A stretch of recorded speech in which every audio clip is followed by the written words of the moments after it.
Hello ladies and gentlemen, and welcome to a new episode of Eve Echoes. Tonight on the show we're going to be revealing exactly how you can make 100 million ISK per hour using one of the best ships, which is the Apocalypse Striker. And it took a while until I managed to find the perfect fit, and I think this is it. There may be improvements here and there, but this was the best that I could come up with. For those of you non-believers, yes, you can do 100 million ISK per hour in Highsec, benefiting from the Highsec Island mechanic, which I showcased in a previous video. Be sure to check that out and understand exactly how Highsec Islands work and why are these best destinations when it comes to Highsec farming. Non-interrupted, continuously, infinitely farming. Because after all, this is a perfectly balanced game, ladies and gentlemen. Well, before we get into the content for tonight, let us announce the giveaway winners for the community question of the week. And the past week's question was, what do you think the balance patch will bring us? Actual balance or more ships? If you remember, the last balance patch, which happened in April 2021, was supposed to be the savior of destroyers. In turn, it killed them even more. But according to the developers' latest announcements, at least they want us to believe that they learned their lesson, and hopefully we will get a better balance patch, actual balance. But I digress. So let's head over to the comment section and pick our 3 lucky winners. We have 3 Omega Combo clones for each, so let us begin. First winner is Athena Beast with the comment, honestly, I wish that during the balance patch they would somewhat decrease the price of Plex to reskill your skills. It's going to cost way too much Plex considering we have like 50 million plus skill points. In the balance patch, they should work on bugs instead of adding new ships, since as of now, drones are quite buggy. That's my point of view. Congratulations, Athena Beast. Let's move over to our second winner, and it's none other than Professor Chaos with the comment, keyword tactical. This might be a reference for my Let's Fix It DIR Reflection Arena. Lots of really cool stuff you can do with Fleet if you work together and use strategy. Even the biggest battleships are bored of blapping everyone from 100 kilometers. Arguably, so and so. The actual question answer was, they're probably going to try a balance update because they've been talking about it for so long. My take, I think that a random balance change has the potential to really ruin everything for current players, seeing as we choose our skills months in advance. True. Also, balance change wouldn't attract new players and avoid maintenance mode. I agree that balancing does seriously need to be fixed, but we knew some ship classes were just not as good as others after the first week. We chose our skills accordingly. This may be unpopular, but here is my wish list. Number 1, add new ships and or casual content for everyone. Number 2, fix drones. They're too buggy in big fights. And number 3, maybe fix the broken destroyer class, but make sure to give us plenty of free SP for reskilling. All good points. Congratulations, Professor Chaos. And let's move over to our third and last winner of today. And it's John Lindquist, and I think he has been a winner in the past, same as Ben.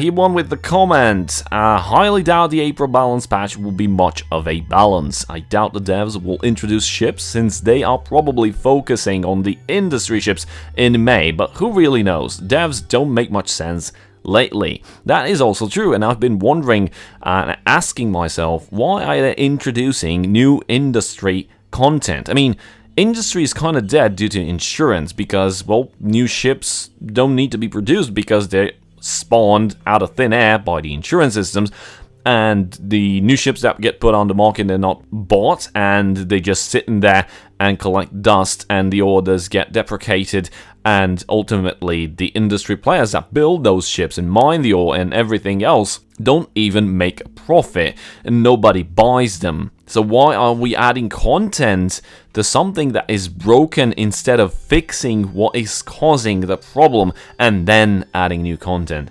This is something that completely baffles me. I mean, they are aware that the insurance system is crippling to its knees the entire industry, and it affects a big chunk of the sandbox of Eve Echoes. yet we will be getting new industry ships, which in turn will create even more surplus. As one of our commentators wrote in the comment section, it will create even more surplus of minerals and ore and ships, and which will go nowhere because no one buys them, and the infusion of new players is not that big. Player retention is crappy. So where are we heading? Anyway, congratulations to our 3 winners. Your prizes will be sent out soon, probably towards the end of the week. If not, you may have already received it because I was able to submit them last night. So I don't know if they got processed or not. But congratulations and thank you all for participating. Do stick around until the end of the video because we will be having yet another community question of the week with 3 new Omega Combo clones ready to head over to 3 new lucky winners. So let's talk about the Apocalypse Striker and why I think this is the best ships of farming Highsec Islands with the ability of going 100 million ISK per hour. Some players actually mentioned that, well, they've already been achieving this with other ships. Just from my experience, I was able to pull this fit off my rack, and I'll try to explain it to you guys how it works and how exactly the mechanics work into achieving the highest amount of ISK per hour while sitting in Highsec Islands. Again, if you don't know what the Highsec Island mean, go and head over to my past video about Highsec Islands and you'll understand how they work. So let's open up the fitting screen of the Apocalypse Striker. We have 8 pulse lasers. These are pulse laser close range, but they're not really that close range. These have an optimal range of 43 kilometers, which is actually cool because you just need to warp to 0 or in 20 of the anomaly. The NPCs inside the encounters spawn in a radius of around 19 to 25 kilometers.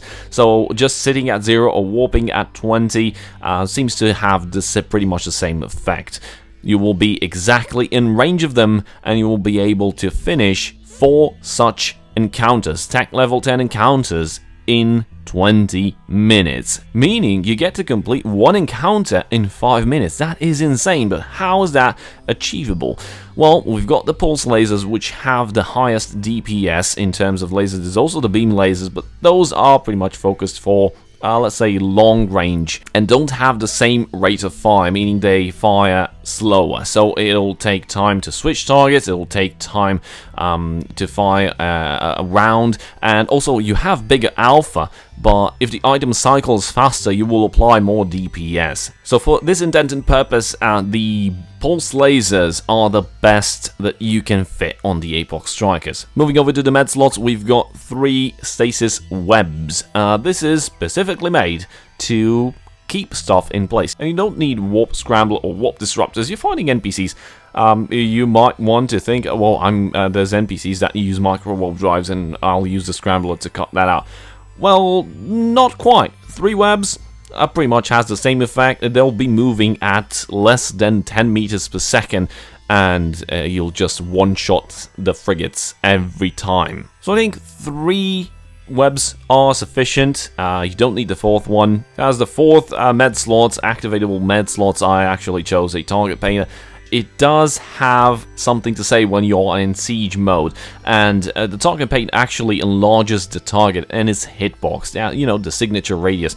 So as the target is bigger, it is easier for your guns to track, considering that in siege mode your tracking goes to shit. And for the last 2 med slots, we've got 2 drones. Now, I did try with some medium drones, but I think small drones might work better.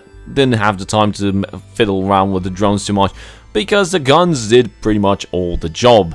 But it might be interesting to see if the 2 small drones can take care of the small targets, so I don't have to waste time into switching to the small targets and blapping those, and instead have the drones blap them while I focus on the big targets. So this is something that can still, or might be, is still improved. Moving over to the low slots, we've got 5 heat sinks. And why 5? Well, because I can play 6. The idea is to cycle through your damage amplifiers. I've talked about this in a previous video when I showcased the Dominic's 2 mini carryout version. You basically have a bunch of these, not necessarily 1 or 2, even 3. You can. It works really well with just 3, but as you have more of these, you can cycle 2 at a time. So you cycle 2, you then cycle 2 more, because we only have 5. The last cycle will have just 1. But anyway, you cycle 2 at a time. This means you get an insane amount of damage boost, and it's constant. By cycling through them, your damage output does not go down. It will stay constant at a given level, meaning that DPS you get to apply every time, not just once every 60 seconds for a duration of 33 or 34, 40 seconds, depends on how big skills you have in your specific gun skills, which provide you +1 or +2 seconds to damage mods activation time. And then on the last low slot, we have just one large armor repair. These are not exotic materials. As you can see, I have C-types for guns, I have some Predator stasis. You can just fit Federation. I just put these to have a better range, but any kind of web really works. You just need to hold them close, because most of the frigates will just orbit you at 9 kilometers, so it's irrelevant. And the damage amplifiers are C-types, and of course the large armor repair is a C-type. So there's no exotic materials here. However, on the rig slots, we do have some exotic stuff, but it's not like it's not available, so you can find these on the market. And they're not that cheap. They're like about 250 million a piece. I'm talking about the integration rigs. The enhanced 2P combat gives you 80%. You can integrate 2 types of rigs, and it'll have an output of 80% out of each of those specific rigs. For example, I have 3 enhanced 2P combat, and I have in each of these 3 1 laser burst aerator, which gives me a better rate of fire, meaning my guns cycle faster, and a laser collision accelerator Mark III, which just increases the base damage. So in total, I have 3 laser collision accelerators, because I have 3 enhanced 2P combat, and I also have 3 laser burst aerators, for a maximum increase of damage and rate of fire. Now, for the engineering slots, I decided to, let's say, experiment a bit. I wanted to get targeting, and I also wanted to get some capacitor, because, well, I was able to make this cap stable, and I have no Nosferatu and no cap batteries on this fit. So I was able to fit just like in the 2P combat. This is the enhanced 2P engineering, and I have 3 of these, which just give me targeting system subcontrollers and capacitor control circuits, and this just basically makes my fit cap stable, and of course allows me to target stuff faster, because I don't want to lose time into targeting some frigates. The battleships, you'll see soon enough, the battleships will just melt instantly. You deal around 14,000 to 25,000 damage per salvo, and the gun cycles every activation time every 5.3 seconds. So every 5.3 seconds, your damage will be inside the range of 25,000 and 14,000. Now, it depends if you have siege mode activated or not, and it's really important when to know on how exactly to use siege mode, because, well, it's not just rocket science. There's a kink to it. Every trade has its secrets, right? So the last item on this fit is something that might be unobtainable for some of you, but if you guys went for the Apocalypse, not the Apocalypse Striker, because this nanocore is shared by all the Apocalypse class ships, be it the Apocalypse Striker or the standard Apocalypse, is the thermomagnetic nanocore, the Type 2, the one that was redesigned because, you know, we did get some thermomagnetic cores when the nanocores were released, and they were completely shit. They gave us like mining upgrades and missile damage for ships that had turrets. Like, those were completely weird. They were redesigned. The NCO nanocores were released, and then came the thermomagnetic Type 2 nanocores, and this is exactly what it is. It's a thermomagnetic storm 2 core. I mentioned this when I was covering the Dominics. The same type of core is also the best for the Dominics because it has the most damage bonuses that you can find on a nanocore, and it's spread around evenly and beautifully. We've got laser damage as a main primary attribute. You can change, or at least the other 2 options are electromagnetic damage and thermal damage, but I think overall laser damage is excellent. We've got turrets damage as the first secondary. We've got some capacitor, which helps with being stable. We've got turrets thermal damage, which is excellent because you know, the lasers have EM and thermal, and you get like 10.64, an extra increase just in thermal damage. We also have 1 secondary, just armor, because there was nothing left like to pick. You know, it's shield or armor, so we went with armor. And there's turrets EM damage, which is also another damage increase just from this nanocore. And lastly, the last bonus that this nanocore gives you is you can switch between lasers and drones, and you can cycle. There's plenty of options to cycle. It's going to be a bit difficult to get, but it's achievable with, I think, 10,000 nanocore materials. You will be able to fully complete one such nanocore. And the last option that we have is large pulse laser damage, another increase of 14.40%. So if you just sum up all this boosts in damage, the output is pretty insane. It's just amazing. And this allows you to basically blap everything and finish encounters in 5 minutes or less. Now let's talk about how you get this setup started. So first you open the news panel. We're inside a Highsec island system, so this gives us all the encounters, tech level 10 encounters that could be spawning in Highsec in this specific system, all of them. So we get 1, 2, 3, 4, and then we refresh and get 1, 2, 3, and 4 again. So in total we get 8 missions, all spawned inside the same system. The idea is to have them activated at all times. We'll just go and cycle through them, just like when we did with the Dominics, when I showcased how exactly you can just farm continuously. And once you complete all these, you just go into overview, and then you just warp from encounter to encounter, and immediately as you land, you target everything, you activate your siege mode, and you start shooting at the biggest targets. When should you keep your siege mode active? Whenever you're shooting battleships and battle cruisers. Whenever you switch on to smaller targets, cruisers, destroyers, frigates, the siege mode goes offline. You need to deactivate it manually. You'll see a difference in damage, mostly because of the tracking penalties, but on the big targets, and combine it with the target painter, you will be hitting for 25,000 damage on battleships.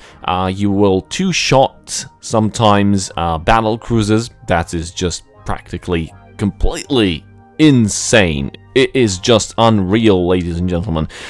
So you just have to activate the siege mode immediately as you land. Start pummeling the big NPCs, the battleship, the battle cruisers. Deactivate your siege mode once you switched automatically to cruisers, and then blap the cruisers and the destroyers and the frigates, and then wait for the next wave to spawn immediately while your targets are being locked down. Activate the siege mode.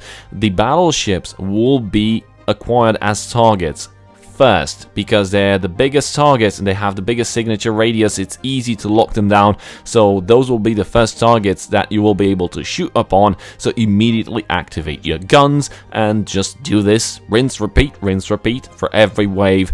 And one secret though, while you are completing the last wave, while there's 3 or 4 ships left, just open your overview and select the next encounter, which is already active because you've already activated them, and head over in approach mode for that beacon, finish the last ships, and then warp immediately towards the next encounter. Don't waste any time. You don't need to actually grab any loot.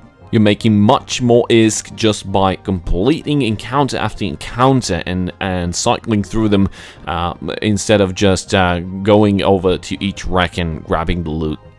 You might do that if you have an alt or you have someone with you, you want to give him, collect all the stuff, refine them, reprocess them, whatever you want to do with them. You, as the ship that destroys these encounters in 5 minutes, don't need to actually scoop any loot. You're making much more money just by traveling from encounter to encounter.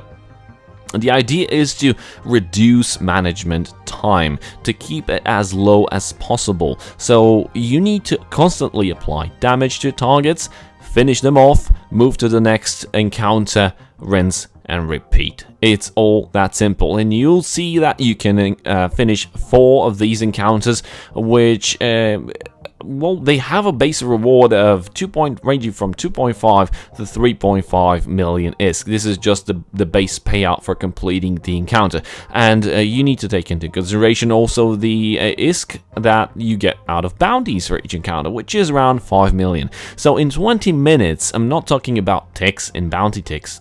That's something separate. I'm talking about the actual value that you get inside your wallet in 20 minutes. So for 4 encounters completed, you will be getting around 20 million ISK in bounty rewards, and around, let's say, 3 times 4. If you compensate, some of the missions have 3.5, some of the missions have 2.5 reward. Let's say around a middle ground of 3 million per reward times 4, that's 12 million. Add that up to your 20 million ISK reward in bounties, and you get a beautiful sum of 32 million ISK, which is pretty nice. And this is just happening in 20 minutes. In 1 hour, this is basically your results times 3. So you get near 100 million ISK. Again, you need to be really lucky with the encounters you get. If you manage to get all 3 million encounters and 3.5 million ISK encounters,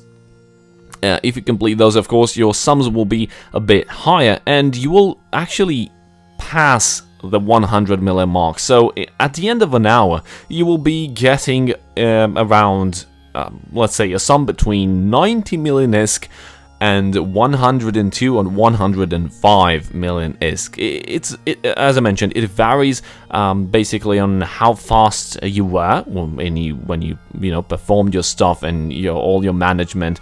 And yeah, this is an active fit. You need to be involved. This is the effort you need to do in order to get 100 million ISK. Some of you just might prefer sitting in snut mode, not really interested in making so much money. It's your choice. I mean, yeah, even I sometimes don't have necessary attention to be involved for 1 hour and to just constantly push every button and activate every module exactly when it's supposed to be activated and deactivate the siege mode whenever it's supposed to be deactivated.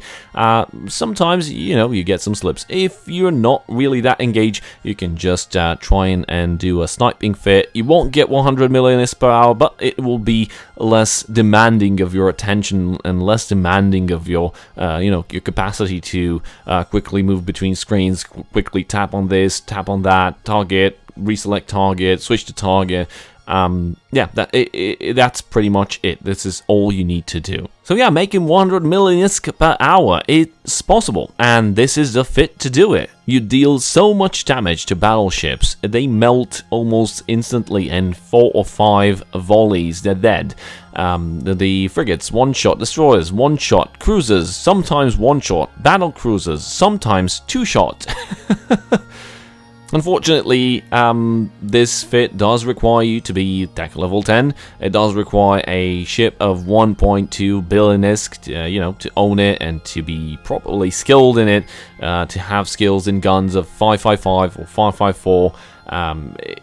It is demanding, but this content right here, the 100 million ISK per hour mark, this is your reward for investing the skills where they were needed into the Apox Striker and his guns.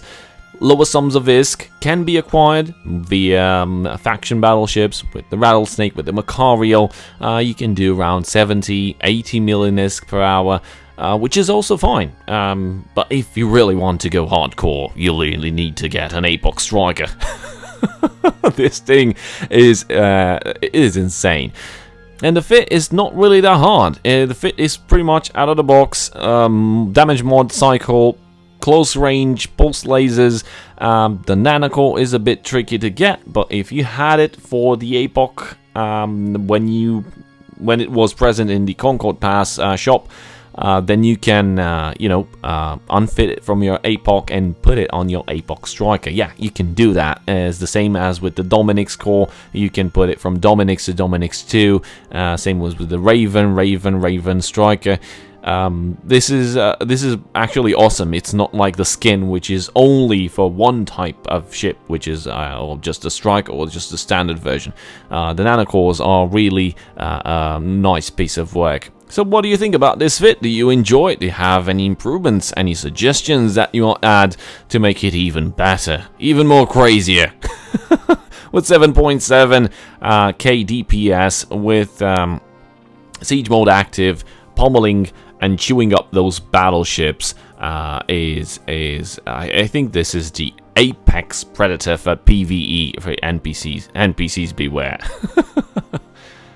And we reached that point in the video where we announced the next community question of the week, and this week's question is: how much do you think that the industry ships they will be adding, the Rorqual, which is the capital industry ship, the Orca, which is a sub-capital, near-capital industry bonus ship for mining, how do you think this will improve industry in any way? Please drop a comment below and let me know, and don't forget to put your in-game name and your character ID in the answer, because it will help me to give the prizes to you faster, so I don't have to chase you down and like, dude, what's your in-game name, what's your character? If I have all the information there, it's easier for me to get your prizes sent out and you benefit from your Omega prize. That's it for today. I hope you guys learned something. Thank you guys for watching. Give a big shout out to my channel supporters, and I'll see you guys next time. Cheers.